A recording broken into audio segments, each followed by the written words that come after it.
بسم اللہ الرحمن الرحیم۔ السلام علیکم ناظرین، آج کی اس ویڈیو میں ہم جانیں گے کہ فجار کی کتنی جنگیں ہوئیں، ان جنگوں کی کیا وجوہات تھیں اور ان میں سے کس جنگ میں آپ صلی اللہ علیہ وآلہ وسلم نے شرکت اختیار فرمائی۔ عربوں میں ایک شخص بدر بن معشر غفاری تھا۔ یہ عکاظ کے میلے میں بیٹھا کرتا تھا، لوگوں کے سامنے اپنی بہادری کے قصے سنایا کرتا تھا اور اپنی بڑائیاں بیان کرتا تھا۔ ایک دن اس نے پیر پھیلا کر اور گردن اکڑ کر کہا، میں عربوں میں سب سے زیادہ عزت دار ہوں، اور اگر کوئی خیال کرتا ہے کہ وہ زیادہ عزت والا ہے تو تلوار کے زور پر یہ بات ثابت کر دکھائے۔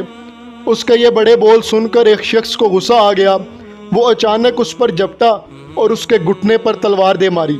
اس کا گھٹنا کٹ گیا۔ یہ بھی کہا جاتا ہے کہ گھٹنا صرف زخمی ہوا تھا۔ اس پر دونوں کے قبیلے آپس میں لڑ پڑے۔ اس میں جنگ شروع ہو گئی۔ اس لڑائی کو فجار کی پہلی لڑائی کہا جاتا ہے۔ اس وقت آپ صلی اللہ علیہ وآلہ وسلم کی عمر 10 سال تھی۔ فجار کی ایک اور لڑائی بنو عامر کی ایک عورت کی وجہ سے ہوئی۔ اس میں بنو عامر بنو کنانہ سے لڑے، کیونکہ کنانہ کے ایک نوجوان نے اس قبیلے کی کسی عورت کو چھیڑا تھا۔ فجار کی تیسری لڑائی بھی بنو عامر اور بنو کنانہ کے درمیان ہوئی۔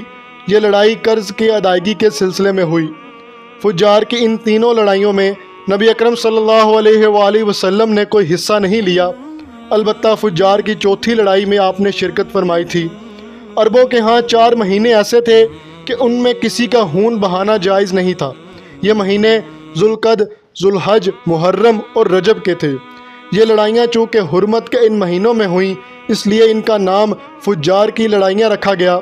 فجار کے معنی ہے گناہ، یعنی یہ لڑائیاں ان کا گناہ تھا۔ چوتھی لڑائی جس میں نبی اکرم صلی اللہ علیہ وآلہ وسلم نے بھی حصہ لیا، اس کا نام فجار براز ہے۔ یہ لڑائی اس طرح شروع ہوئی۔ قبیلہ بنو کنانہ کے براز نامی ایک شخص نے ایک آدمی عروہ کو قتل کر دیا۔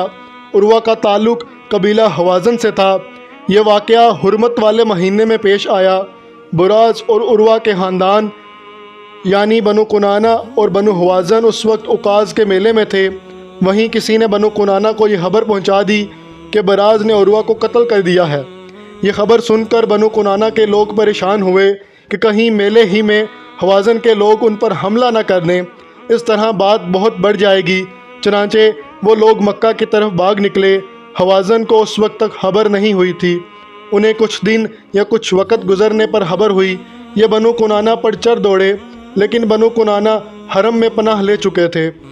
عربوں کے اندر حرم میں خون بہانا حرام تھا، اس لیے حوازن رک گئے۔ اس دن لڑائی نہ ہو سکی، لیکن دوسرے دن بنو کنانہ کے لوگ خود ہی مقابلے کے لیے باہر نکل آئے۔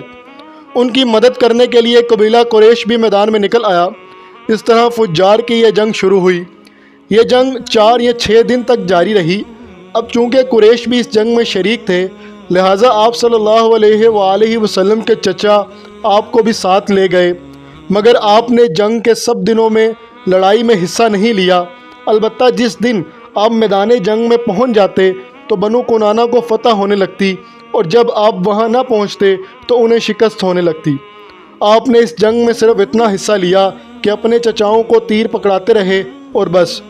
6 دن کی یہ جنگ کے بعد کوئی بھی فیصلہ نہ ہو سکا۔